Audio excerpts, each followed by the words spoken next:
Ah, July. That magical time of year where your wallet is as sunburnt as your back. Everything is happening. And despite the fact that you're busy as hell, game publishers still release a metric ton of titles you absolutely do not have time for. Whether you're into sword swinging, gun blasting, or cozy survival, this month has got something for you. Hi folks, it's Falcon, and today on Game Ranks, we're counting down the top 10 new games dropping in July 2025. Starting off with number 10, it's Tripwire Interactive's Killing Floor 3. Finally crawling out of development hell and onto your screens. Oh man, after a beta that people considered so rough, it made Cyberpunk 2077's launch look polished. The devs took a 4-month detour to fix what fans politely called everything. However, I have faith. Killing Floor's always been a series I enjoy. This new one set 70 years after the last game.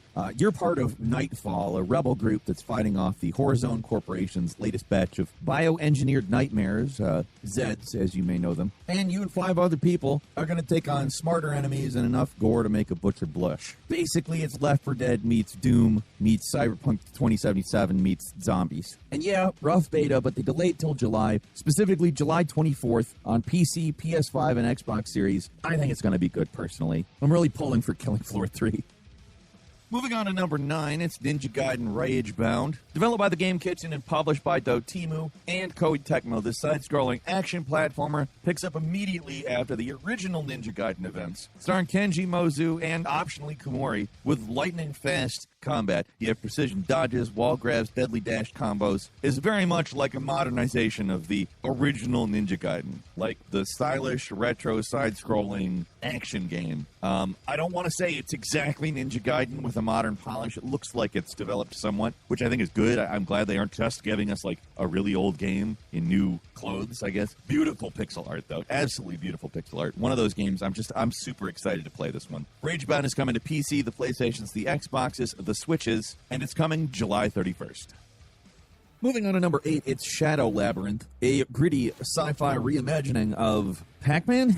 I'm feigning ignorance here. I obviously have known about this for a while. And it's not exactly that. It's a Metroidvania where you play as swordsman number 8, and you're guided by a floating yellow orb named Puck, navigating a maze-like alien world, and that's how it's very loosely Pac-Man. This is one of those games where I don't think I'm really going to know exactly what to make of it until I play it, because, yeah, it's a Metroidvania, yeah, it's a 2D action platformer, yeah. There is also Pac-Man stuff in it, like Pac-Man Championship Edition inspired stuff in it. I don't really know what to make of it. It looks cool. It looks like something I'm interested in playing, but will it be good? I've got a feeling it's just wily enough to be pretty good, but also, again, it's one of those things where I feel like I really got to play it to know. A lot of the time you can get a read on it.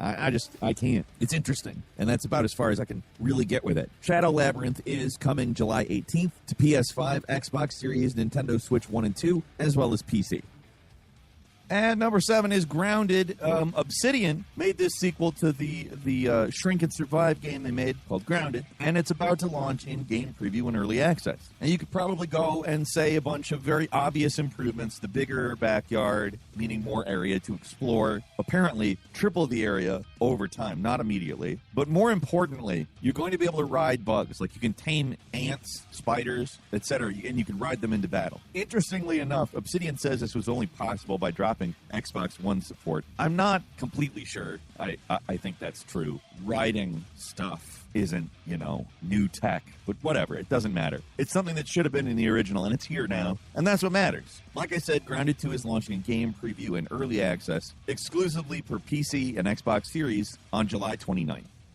And number 6 is Tales of the Shire. Hey, you know that little peaceful interlude between The Hobbit and The Lord of the Rings? That serene time where people were kind of just hanging around, having hairy feet, living in hills and all that. Well, what if that was a life sim? I don't know. It's a weird question to ask, actually. I would like a life sim where I could be a hobbit in the Shire during the very short period of time where the world wasn't at war. Really hyper-specific want there. Basically, what you're going to do is be a hobbit, be alive, perfect your mushroom stew, garden, fish, forage.